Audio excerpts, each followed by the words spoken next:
Coucou, bienvenue dans cette nouvelle vidéo Amanda Finance By où je vais procéder donc au remplissage de ma fiche des dépenses pour la dernière semaine de janvier. Je vais recevoir ma paye la semaine prochaine, donc pour moi ça sera la dernière semaine de janvier, mais en même temps je vais faire un bilan, je vais préparer mon bilan 2026 et je vais faire un vrai euh, récap des différents soldes que j'ai dans différentes épargnes et ce que j'ai en investissement. Comme ça, on a un peu une vision globale de où on part vers où est-ce qu'on va. Donc, on commence tout simplement avec la première chose, c'est de remplir mon fichier pour janvier.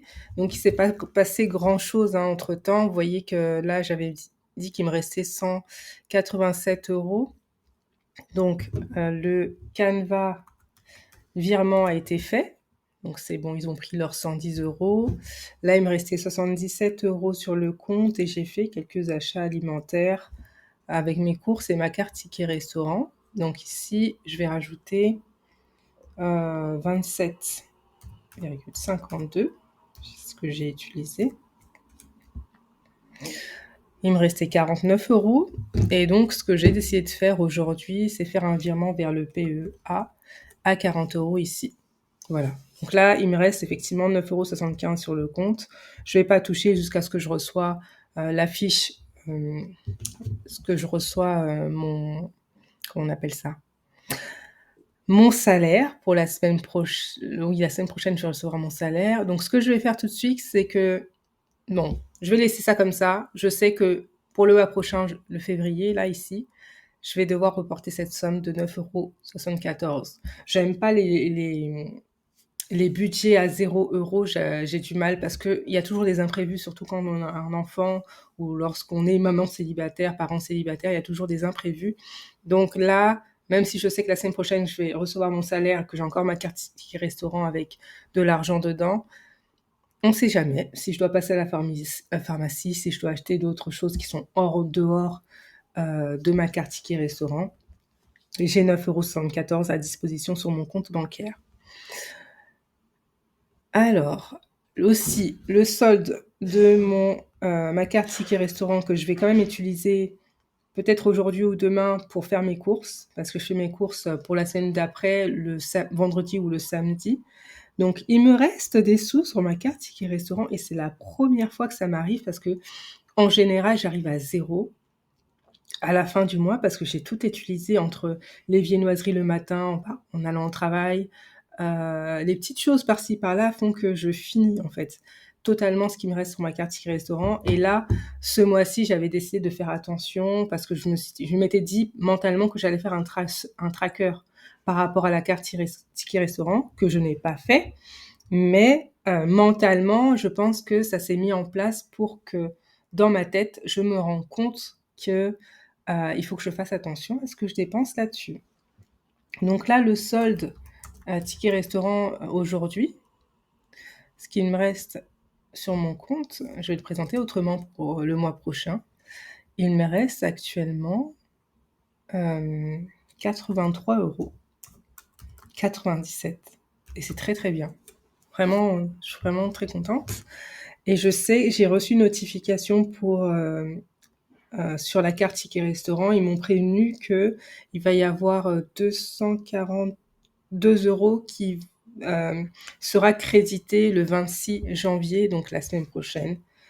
Ça sera mon solde pour la semaine prochaine avec ce qui va rester en fonction des courses que je vais faire demain.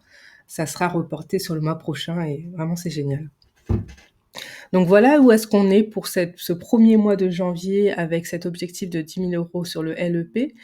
Et quand même, comme vous le voyez ici, c'est que je continue quand même à épargner sur les autres livrets et notamment sur mon assurance vie et mon PEA. Donc j'y vais doucement, mais comme vous voyez, ce mois-ci, j'ai réussi quand même à économiser 1090 euros sur un salaire de 2045 avec pension alimentaire et prime d'activité, au total 2348. Donc quand même, ça fait vraiment pas mal. Ça représente apparemment 46% du total entre mes revenus et les épargnes. Ça représente 46% de ma répartition au niveau des sous. Donc vraiment, je suis fière de moi. Alors, on va passer à la partie bilan avec mes différents soldes.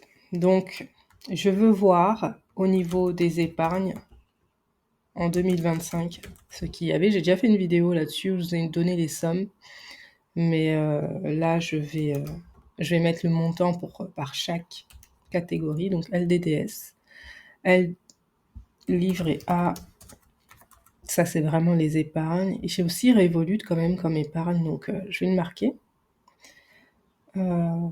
Parce que j'ai les enveloppes. J'ai les enveloppes, mais je vais peut-être le mettre à côté. Revolut. Donc sur Revolut, j'ai les différentes enveloppes, donc machine à laver, où j'épargne chaque mois pour m'acheter une bonne machine à laver. J'ai cagnotte anniversaire, mais ça va être autre chose qu'anniversaire, ça va être également événement, parce que je vais avoir des événements cette année. Finalement, il y en aura pas mal. Cagnotte événement anniversaire.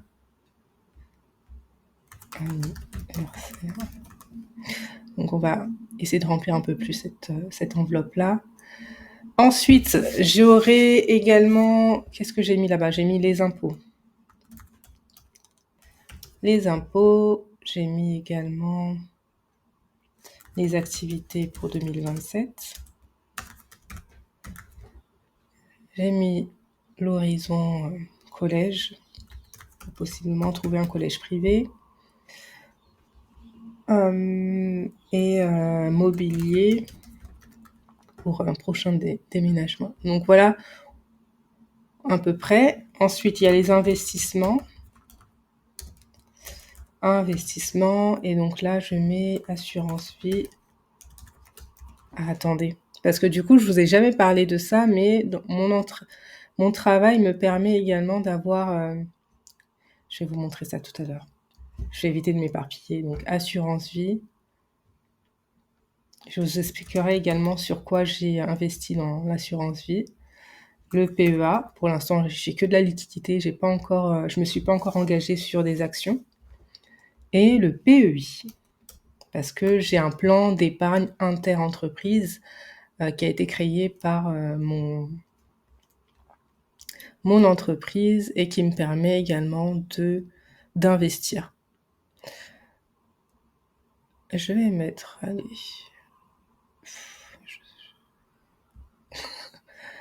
non, c'était ça que je voulais avoir, mais comme je vois déjà que la couleur va pas me plaire. C'est quoi cette couleur? C'est quoi ça? Ça fait mal aux yeux. Allez. Je sais pas, ouais, je vais mettre du bleu, vu que je suis en bleu, ça le fait mieux là.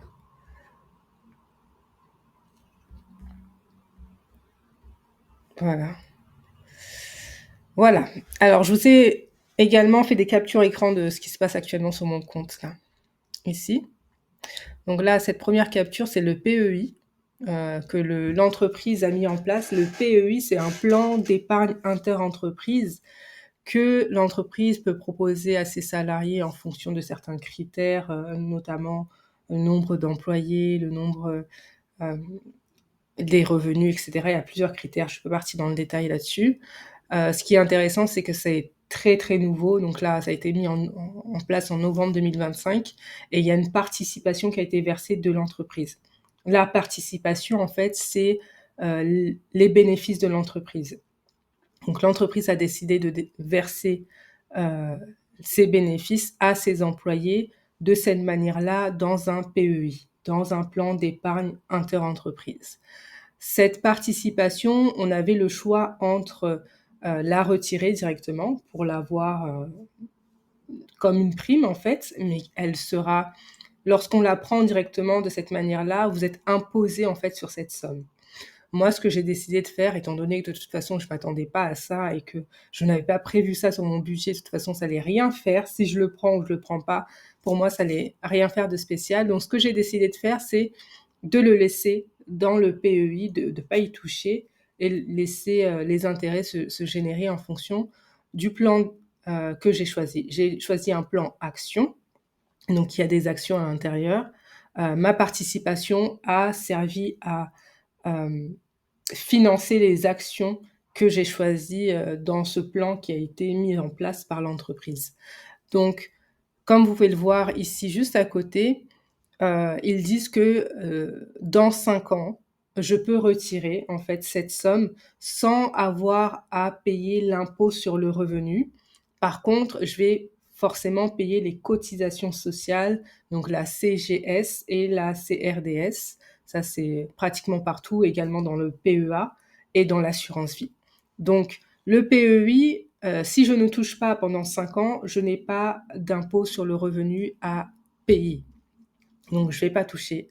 Je pense que je vais pas y toucher pendant 5 ans. Je sais pas si je serai dans cette entreprise 5 ans plus tard, mais en tout cas, je vais pas y toucher. Et si je dois le transférer ensuite sur un autre plan, ça sera pas quelque chose où je vais retirer la somme. Donc, c'est pour ça que j'ai décidé de le laisser dedans. Donc, comme vous voyez, j'ai eu une participation au moment où je suis arrivée en novembre 2025, quand j'ai eu droit justement à me mettre enfin, je suis arrivée dans l'entreprise un peu plus tard que d'autres personnes, donc ça fait que j'avais une participation uniquement de 1922,85. J'ai mis la totalité dans le plan épargne entreprise, et là, ça m'a généré pour l'instant, comme vous pouvez le voir, maintenant je suis à 1970,23, c'est quelques euros un petit peu en plus, et ça change, hein, c'est la bourse, donc tous les jours, quand on regarde, ça change. Donc, je regarde pas tous les jours parce que c'est vraiment quelque chose qui est extérieur à ma banque, à mes applications.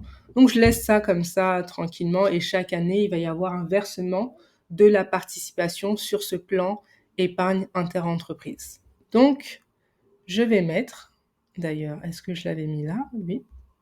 Donc, participation qui a été versée, on est à 1922,85. Ah, j'ai fait l'inverse, c'est marrant. Donc ici, ça sera en euros. Donc dans le PEA, je vous ai fait une autre capture. Attendez, parce que là, on va remonter où je vais faire afficher ça. Donc là, je vous ai fait une capture de mon compte. Et comme vous pouvez le voir, la somme, vous voyez les sommes que j'ai là sur le compte. Déjà visuellement, je vois les 10 000 en fait, parce que tout en bas, on a comment on appelle ça? On a le total en fait de ce que j'ai dans les différentes sommes. Donc je vois les 10 000, c'est pour ça que c'est une somme qui m'impressionne moins et que je suis partie sur cet objectif d'épargner 10 000 euros parce que je vois qu'en fait c'est possible en fait. Je peux le faire en ayant ce cumul de différentes épargnes. Donc là, il me restera juste à remplir le LEP. Comme vous voyez, le LEP, il est déjà quand même pas mal rempli.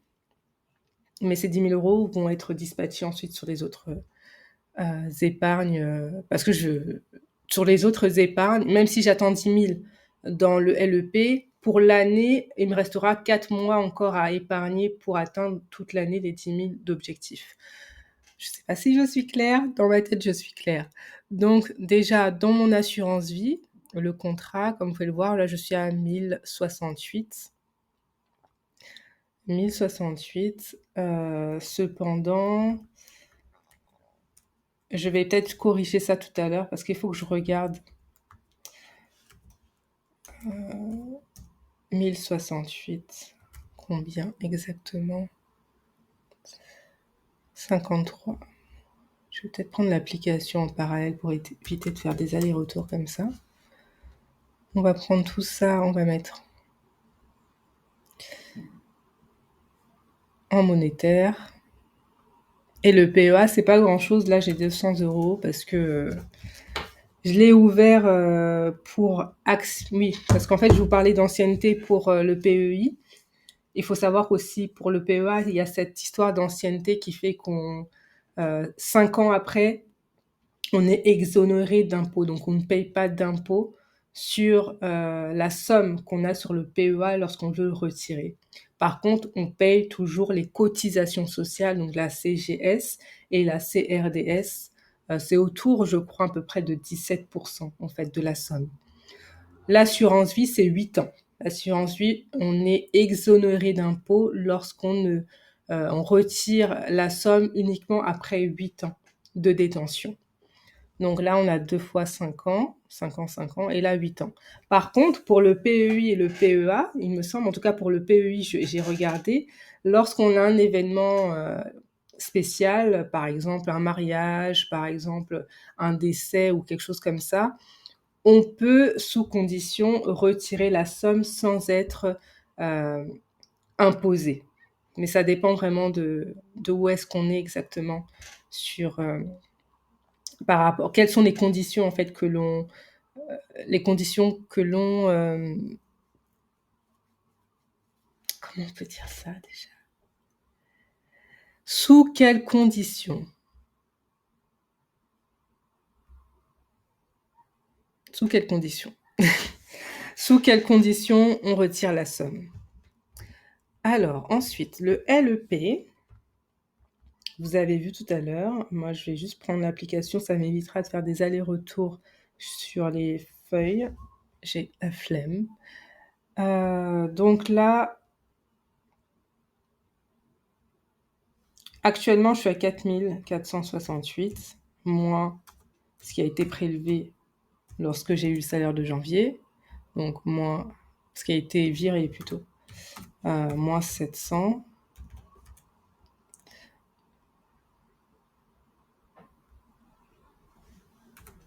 Hop, j'étais à ça. Ensuite, j'ai le LDDS pour les vacances. Je suis actuellement à moins 100 euros, donc je vais mettre 3887,18. Il y a les intérêts dedans, donc j'ai laissé les intérêts. Et ensuite, le livret A, c'est tout petit pour l'instant. Ouais, j'étais à 150 parce que j'ai rajouté 50 du mois de 250. Puisque j'ai rajouté 50 euros ce mois-ci. Donc voici les petites sommes que j'ai cumulées sur les différentes épargnes. Ensuite, pour Revolut, vous l'avez vu dans la vidéo précédente, c'est pas grave, je vais le mettre là. Je crois que là maintenant je suis arrivée à... Donc c'est pas très très intéressant là parce qu'effectivement c'est des petites enveloppes que j'utilise, que je vais utiliser, enfin le bilan 2026 sera plus intéressant à voir à ce moment-là. Donc là je crois que j'étais à 200, anniversaire, cagnotte j'avais 0, impôt j'avais 0, j'ai tout mis ce mois-ci, activité j'avais réussi à avoir 90 du mois dernier, collège tout ça c'était 0. Donc voilà, ça c'était le bilan vraiment de l'année dernière avec les intérêts compris, pour me permettre ensuite de constituer, de reporter en fait le bilan des années précédentes. Vous voyez, au moins je sais sur quoi je pars. Ici, je vais remplir déjà, j'ai réussi, premier mois, on peut cocher, on peut s'applaudir. Ici, j'ai réussi également, on va voir, on va mettre est égal. Janvier, on avait prévu ça, c'est ça. Et au réel, on va chercher directement les éléments. Janvier, on arrive à ça. Je mettrai mes revenus, ouais, je vais mettre mes revenus aussi. Je pense que c'est important de checker et voir ce qu'on arrive à recevoir. Parce qu'en fait, c'est un élément aussi qui m'a beaucoup aidé, moi, l'année dernière, à voir comment je progressais, parce que je voyais, j'avais un tableur qui me permettait d'avoir tous mes revenus à l'année, et je voyais à l'année la somme que j'avais. Je me suis dit, mais waouh, il y a cette somme-là qui passe chaque année sur mon compte, et je le sens pas, je le ressens pas, je le comprends pas. Donc, ici, on a prévu les dépenses prévues. Je rajoute également cela là. C'est bien, franchement, pas beaucoup de dépenses, hein. Vous en pensez quoi? Voilà. Alors, où on en est par là. Les impôts, ici, j'ai réussi à mettre 40 € le mois dernier, il me semble. Je vais vérifier encore une fois. Je me rappelle plus. Non, c'était 20 €. J'ai réussi à mettre 20 € là. 20 €. Activité, j'ai réussi à mettre 10. J'avais prévu 40. J'ai mis. C'était ça, non? J'avais prévu 40, j'ai réussi à mettre 20. Ou j'avais prévu rien du tout, parce que les fiches d'impôt, là, c'est la première fois que je commence. Les activités, j'avais prévu de mettre je sais plus quoi, mais en tout cas au réel, j'ai réussi à mettre 10 €, ce qui me permet d'avoir la somme de 100 € ici. C'est quand même pas mal. Ici, j'ai réussi à mettre 10 €. Et oui, quand on regarde la somme finale, on dit que ça paraît un peu ridicule, mais finalement, non, j'ai rien mis ici. J'ai rien mis pour le mobilier, j'ai rien mis pour le collège, j'ai mis pour les activités anniversaires. Et je vais pas forcément checker l'anniversaire, quoique, peut-être. Voilà, donc j'ai commencé à remplir mon bilan, ce qui va me permettre pour les mois et pour l'année de bien suivre les différents éléments et d'avoir le condensé sur cette page-là. Et puis de suivre également ce qui s'est passé précédemment en voyant mon évolution. Donc je suis vraiment très contente de cette dernière semaine de janvier. J'attends avec impatience la semaine prochaine pour démarrer le mois de février, qui est un mois très très court. Je suis contente également d'avoir fait attention sur ma carte ticket restaurant, parce que ça m'a permis aujourd'hui d'avoir cette somme-là jusqu'à la fin du mois et de même avoir sûrement quelque chose pour le mois prochain. Cette vidéo, en tout cas cette chaîne, me permet de rester vraiment équilibrée et d'avoir cette volonté d'atteindre mes objectifs. J'ai commencé à épargner sans faire de vidéos, mais aujourd'hui je me rends compte que ça va m'aider encore plus à dépasser certaines limites que j'avais sur certaines de mes finances. Voilà, je suis vraiment contente parce que je vois que des personnes commencent à s'abonner. Donc vraiment, si ça, j'ai l'impression que ça peut parler pour certaines personnes. Donc en tout cas, n'hésitez pas à commenter, liker, partager.